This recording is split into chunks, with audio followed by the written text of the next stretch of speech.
Coming up on the Mobile Content Creators Show. I think the days of a photographer who just shoots pictures and a reporter who just writes copy, is going away. And so there's going to have to be this different skill set. And you're right, traditional photographers think I'm the devil. On today's show, how one television station in America used mobile journalism to help build a newsroom from scratch. Welcome to the Mobile Content Creators Show. If you're a mobile journalist, marketer, or creative who makes content on a mobile device or for mobile audiences, you're in the right place. Keeping you up to date with the fast-moving world of mobile, here's your host and mobile video specialist, Mark Egan. Well, I'm joined live from Houston by Geoff Roth. Now, Geoff I said I could introduce him as all-round media extraordinaire, but he's currently a consultant, but having had a very interesting record of working in various TV stations, including one particularly that we want to talk about, where the use of mobile allowed him to do things perhaps in the past which weren't possible. So, Geoff, before we get on to that, thanks very much for joining me. My pleasure. So, presumably, you've had a career in the media using all the traditional techniques. So tell us, you got to KRIV in Charlotte. Tell us a bit about the landscape. What was the situation there, and Sure. What were you walking into? Okay. Well, actually, KRIV is a station in Houston that I worked at. I was working there as the executive producer and just starting to play around with some mobile journalism. My boss one day plopped a bunch of iPads down in my office and said, do something with these. And so that's when I first started looking at the possibilities of shooting and editing news stories on something other than a traditional news camera. So we started doing that. And then Fox, the company I worked for, bought station WJZY in Charlotte, North Carolina, that did not have a news department. And they did that on purpose. They wanted to, this was about 3 years ago, they wanted to build a news department from scratch and take that philosophical question everyone had been asking, what would you do if you were going to build a newsroom in the 21st century, and actually do it. So that's how I wound up going to a station with just a big entry room with wires and ducts hanging down from the ceiling, and was told, build something here. And so that's kind of where we started. And we started having to ask ourselves, okay, what are we going to do here? And what was your thought process in the sense that, like you say, it's rare to get that kind of blank slate. What were the things going through your mind as, oh, this will be a problem, or should we try this, or is this going a bit too far? What was your thought process? Well, we were given the mandate of really think outside the box. They did not want us to do anything traditionally. And again, as I had started playing around, with mobile journalism and, seeing the possibilities of what you could do with IP-based transmission, we started looking at, okay, how can we do this different, efficiently, and really taking a look at whether or not mobile journalism could be done within an entire news department. And again, part of what we were told was, if some things you do fail, that's okay. So, we sort of had, not only do we have an open slate, but we had this blank check to try things. So we decided, all right, we're going to try these things. Frankly, a lot of it had to do with efficiency and cost saving. I've said this before, I'll say it again. I think that, as storytellers, there's a lot of advantages to mobile journalism, to Mojo. But I think the reason it's going to catch on as time goes on is because you can do the same things you could do, and frankly, I think sometimes better than the traditional ways, much more cheaply. We did not want to buy traditional satellite trucks that cost $500,000 US. We didn't want to buy traditional microwave trucks that cost $250,000. We didn't want to build microwave receive sites that cost hundreds of thousands of dollars, and we knew we didn't have to because of mobile journalism. So as we started hiring reporters, we call them digital journalists, or DJs for short. They knew coming in this is what we were going to do. And we can almost put ourselves in your shoes now and kind of think what we would do in that situation. What sort of numbers of people were you given, and what amount of airtime did you need to fill? So in other words, that's the equation you've got. You've got this number of people and this amount of airtime. What was that? We were going to do a total of 6 hours of news programming a day, 4 hours in the morning, an hour at 6 p.m. and an hour at 10 p.m. And we were going to have an entire staff of 70 people, and that included everybody. The production people, the journalists, the assignment editors, everybody that you kind of need for a traditional newsroom. And how does that compare to other stations you've worked at that produce a similar amount of output? It was on the small side. Our competitors in the market had between probably 100 and 120 people doing the same thing. But again, they did it in a very traditional way. One of the things I wanted to tackle is what I consider the inefficiency of newsrooms. Newsrooms to me are some of the most inefficient workplaces on the face of the earth.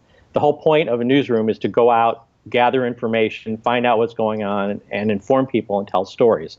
In most places, if we had a staff of 70 people, 45 to 50 of them would be working inside, and 20 to 25 of them would be going out in the field as teams of two. So you might have 30 people in the field, but one reporter, one photographer producing 15 stories. We wanted to, first of all, get more of those people out in the field, and second of all, have all of them producing their own stories. So if I had 40 people in the field, I had 40 stories coming in. And was that every day? Was the idea that you would have natural wastage, that there were stories that didn't make the cut, or was it you used every single one of those, or how would that work?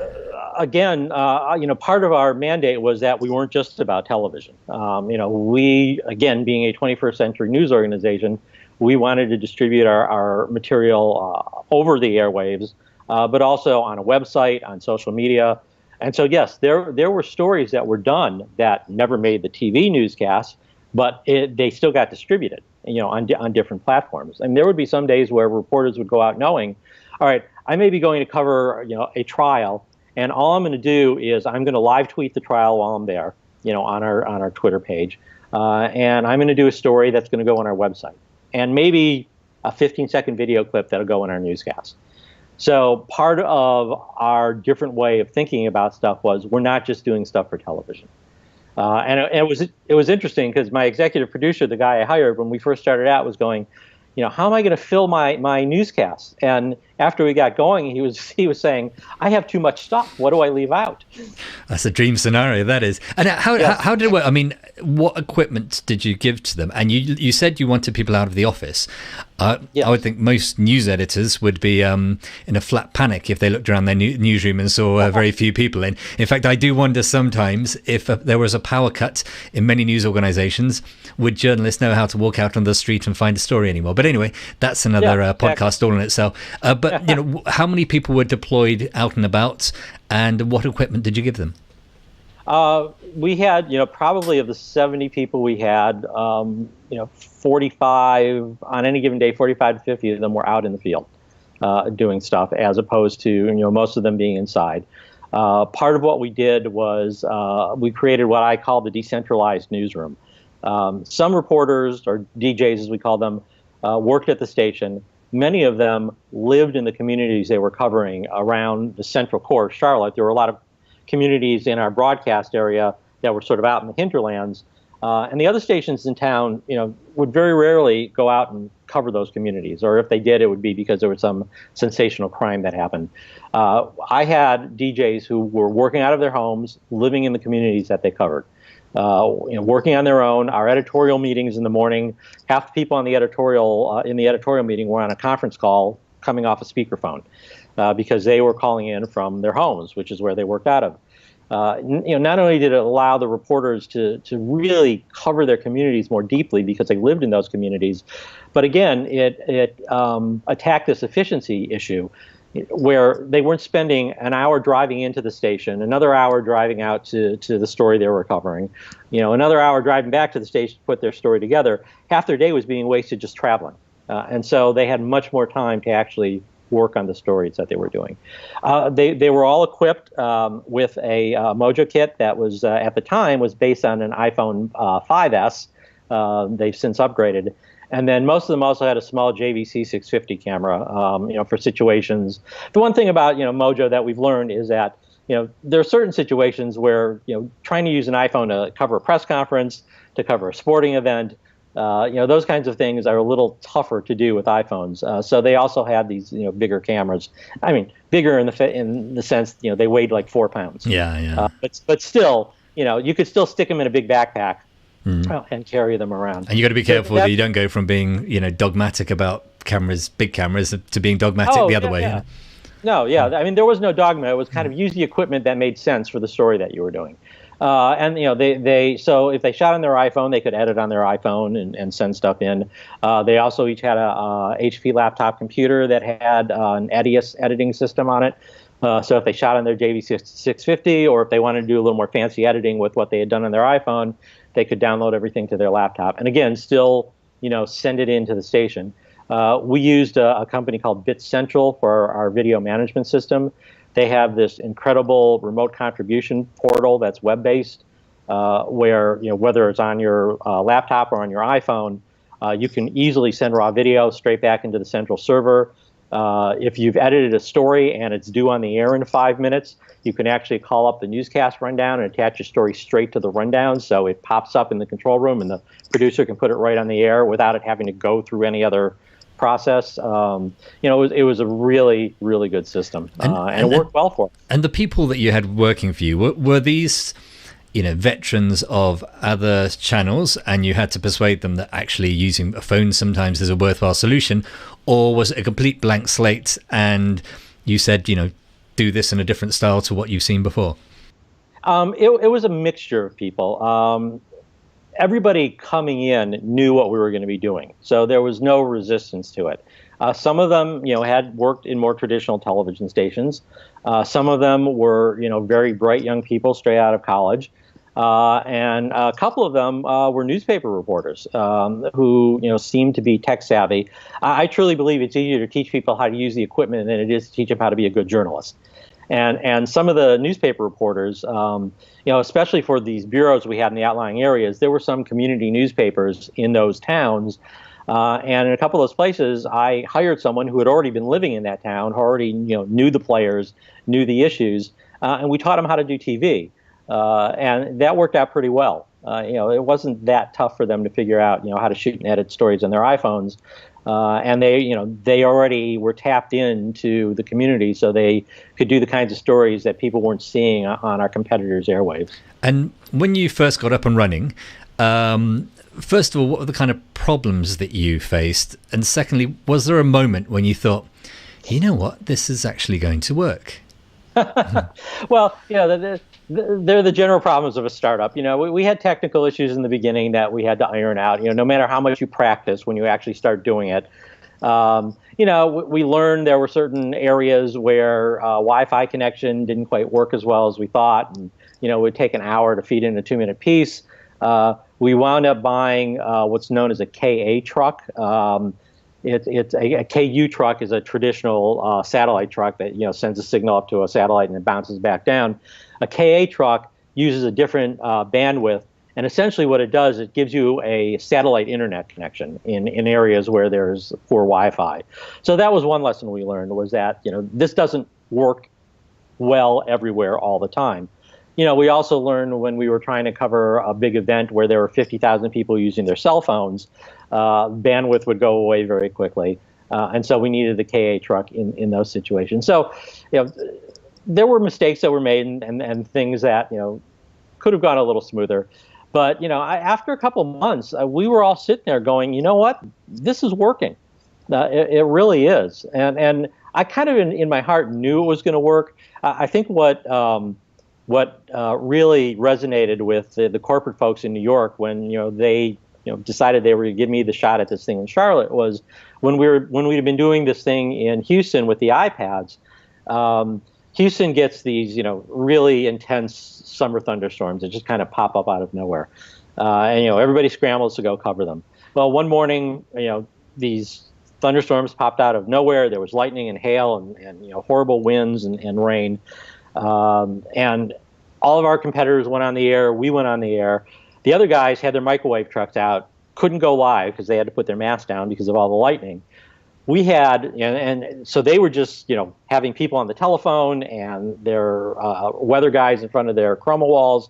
We had 8 live reporters all throughout the area, bringing people pictures of what was going on because we were using those iPads and using IP transmission. And that, and this was, again, probably at that point, 3.5, 4 years ago, it knocked everybody's socks off. I mean, now, it's sort of standard. A lot of people do that. But 4.5 years ago, nobody was really doing that. And we were the first ones to do it. And back then I went, you know what? This really can work. And why couldn't it work doing this for everything? Now, if I understand this correctly, that you were kind of new to the market, there were established players. So you can't say by using this approach, the figures went up or went down or something along those lines. But what did it look like on air, and how did the audience respond? On air, for me, I think for most viewers, they really couldn't tell the difference. It just looked like we were covering television. We were covering the news. Some photographers, with very sharp eyes would sit there and go, okay, I can tell that's an iPhone. But, I think most people couldn't. Our challenge was more being the new kids on the block and changing people's habits and getting people to watch. And again, our approach, and it was made possible by the efficiency of Mojo, was to be more regional than the other guys, and to cover more meaningful stories in the outlying areas. And when I knew that was starting to work was one day I went up to this town called Hickory, which is north of Charlotte, but in our viewing area. It's kind of an economically depressed area. It was one of the places where I had hired a non-traditional person to cover the area because he already lived there and he knew the area. And I was talking to one of the city leaders who said, I've started watching you guys because the other guys only send reporters up here if somebody shoots someone. And you guys are actually covering stories that are meaningful to the people who live here. So, those were the small victories. Becoming the number 2 station or the number 1 station in the market, I don't care whether you're doing something traditionally or not traditionally. If you're the new kids on the block, it takes time to build up an audience. But we saw that happening, and it's continuing to happen. Mm-hmm. I mean, interestingly enough, we tend to talk a lot about the tech because you need the tech to make the storytelling happen. Right. But lots of the examples you're giving are showing that actually the content can be improved by using this approach. Oh. Not simply, like you said earlier, it's not just the cost savings, even though that may be the driver. There are other benefits from doing things this way. Oh, sure. I mean, a great example of that is every year there's this big memorial service in Washington, D.C. for fallen police officers. And officers from all over the country come to Washington for this ceremony. Well, every year in Charlotte, family members who have lost loved ones who are police officers in the line of duty, and just police officers who want to honor them, do this 6-day bike ride from Charlotte to Washington, D.C. To attend this ceremony. Well, everybody else in the city covered them as they were pedaling off to Washington. We outfitted one of our DJs with a Mojo kit and gave him a bicycle, and he went on the entire trip with them and did these very emotional stories every day, talking to people who have lost husbands or wives or brothers or sisters, officers in the line of duty. Did little vignettes for Facebook, tweeted as he was going along on the ride. And the goodwill that we got, not only from the community, but especially from the law enforcement community for doing that, was just fantastic. And, we all of a sudden became, the police department's favorite TV station because we did this, and so, they weren't ignoring us anymore. If they had a tip about something, they would call us all along with everybody else. And it was all because of what Mojo allowed us to do in telling a story a way that nobody else could do. It almost sounds like the way newspaper journalism was all about contacts and you're going out and speaking to people. I mean, in recent years, it's got a lot more desk-based, but it feels almost like going back to that classic, local newspaper journalism, except this time instead of, your notepad, you've got your iPhone or your camera. Yeah. Exactly. I mean, newspaper reporters didn't need somebody to carry around their notepad and their pencil, so there were never 2 and 3 person, newspaper reporters.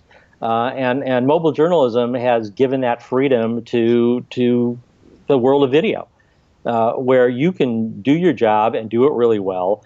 And, you don't need someone, lugging a 40-pound camera at your side to do your story.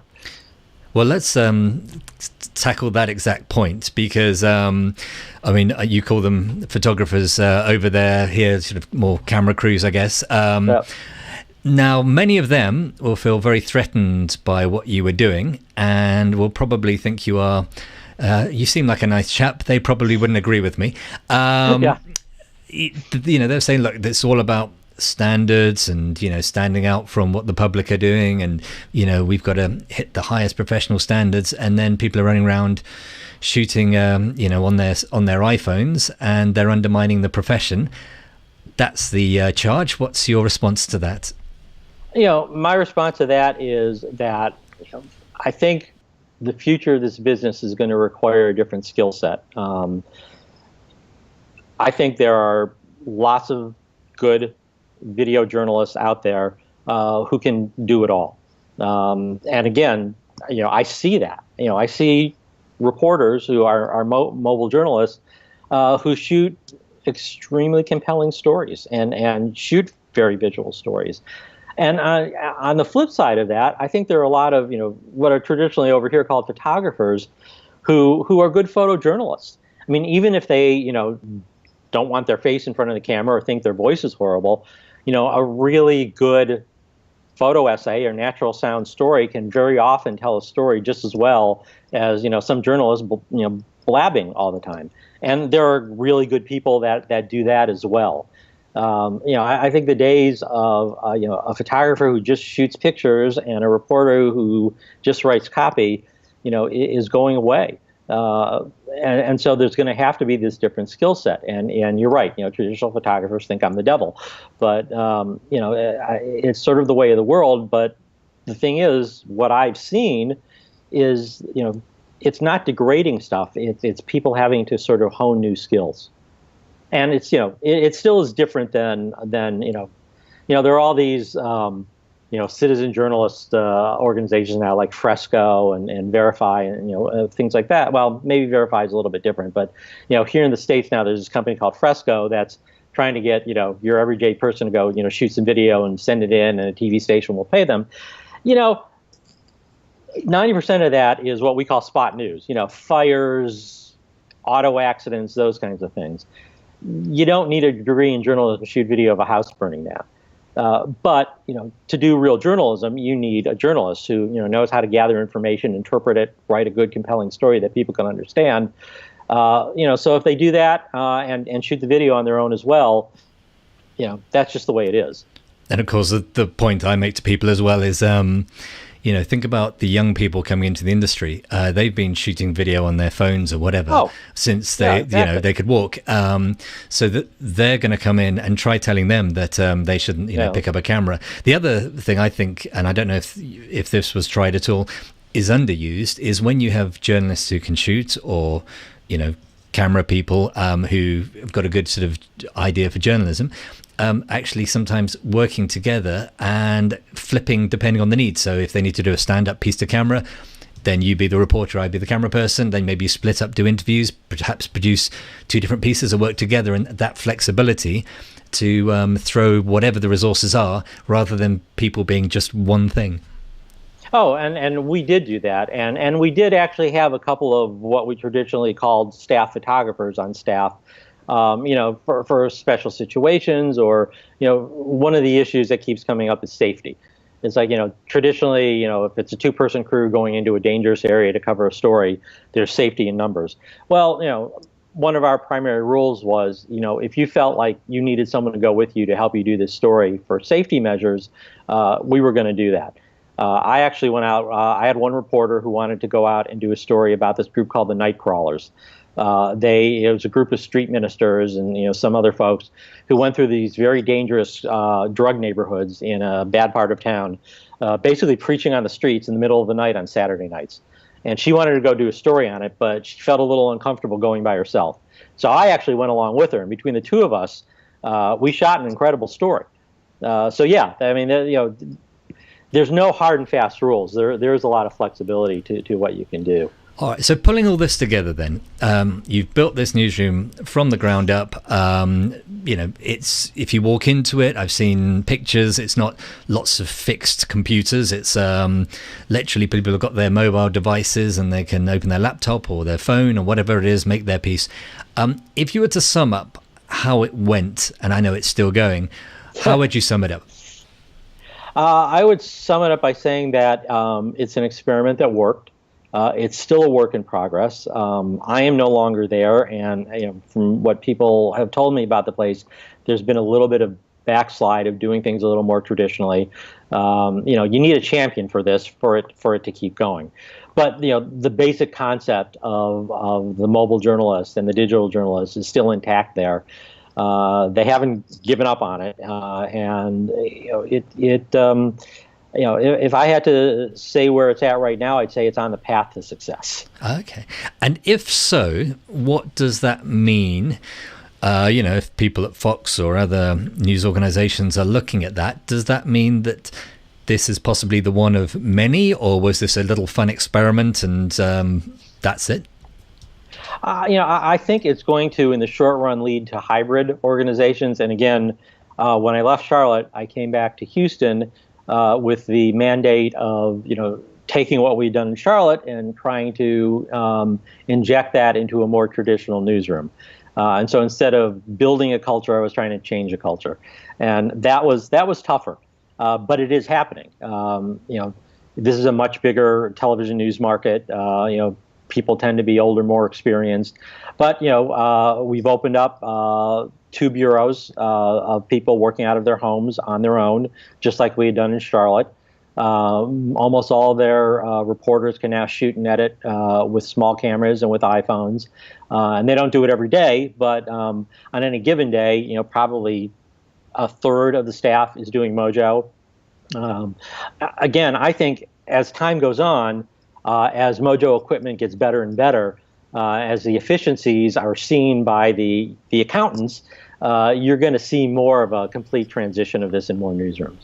And what would be your advice if somebody, maybe they're a newspaper even, setting up a video newsroom from scratch? What would be the advice you would give them, having been through this experience?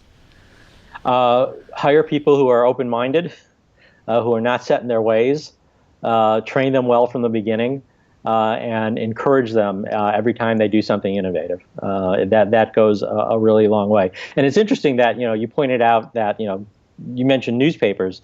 Again, I think the walls are being torn down. Some of the best video journalism that I see in the United States is being produced by the Washington Post and the New York Times. It's newspapers aren't just newspapers anymore. Television stations aren't just television stations. Everybody is a content generator that distributes their material on a lot of different platforms. Your core business may be in one thing, and your core way of making money for the time being may be one thing, but it is slowly all just kind of coming together. Yeah, and where do you think we're going with this? Because like you say, everybody is a content creator now, whether you're a business, a charity, a government organization. How does the playing field look in 5-10 years' time? I would hope there are still, profitable professional news organizations, because I think we need those. I think our challenge is to, figure out how to continue to do this, and still, be profitable. Especially in this country, in a lot of other countries, the profit motive isn't as strong. In the United States, it is. But even the BBC, needs to not lose a lot of money. I see the landscape 5-10 years from now of professional journalists, doing much more on their own. The other thing that I think is interesting is that if you have an entrepreneurial spirit, you don't need a whole organization to do something or to make a lot of money. There are people who have struck out on their own that are doing pretty well for themselves. An example I give, and this isn't really a Mojo example, but it's an example of just using the technology to distribute your stuff. There's a television news gossip website here in the U.S. called FTV Live, and it's one guy. And he kind of covers the news industry. He started out with a subscription service, and now he offers it free because people are advertising on his website. But he's basically he's created his own news organization, focused in on one topic that maybe 5,000 or 6,000 people are interested in, but it's enough for him to make a living. And I see video journalists doing the same thing. That you don't need millions of dollars and hundreds of people to create a viable news outlet where you can actually make a living. And even the traditional outlets, I can see them going to the point where it's not about headcount, it's about people pitching in stories and them having a much smaller core base. But I must let you go because obviously, we could talk about this all day. But if people did want to find out more and maybe see some of the examples that you've talked about, where can they connect with you? Any sites that they should look for? They certainly can, follow my Twitter feed, which is at Geoff, Geoff, Fox26. I'm constantly putting examples of stuff up there. I'm trying to remember now. They've changed the name of the website. I think it's fox46carolinas.com is the website of the station in Charlotte. If you want to get an idea of the kinds of stories they do, you'll look at them and, unless you were told they were done by Mojo journalists, you probably wouldn't know it. So you might look at it and go, what's so different about this? And the answer is it was produced by one person with a mobile journalism kit. That's what the difference is. Right. Okay, well, I presume anybody who's even thinking about setting up a newsroom from scratch will be connecting to you on Twitter as we speak. But it's been really interesting, a great insight and a few sort of good learnings there. So thanks very much. And, I met you at MojoCon in Dublin, and hopefully we'll cross paths again very soon. I think we will. Thanks, Mark. I appreciate it. If you like this podcast, don't forget to subscribe. And we'd love it if you would leave a review on iTunes or Stitcher. To get in touch with Mark, go to www.purplebridgemedia.com or tweet him at Mark Egan Video.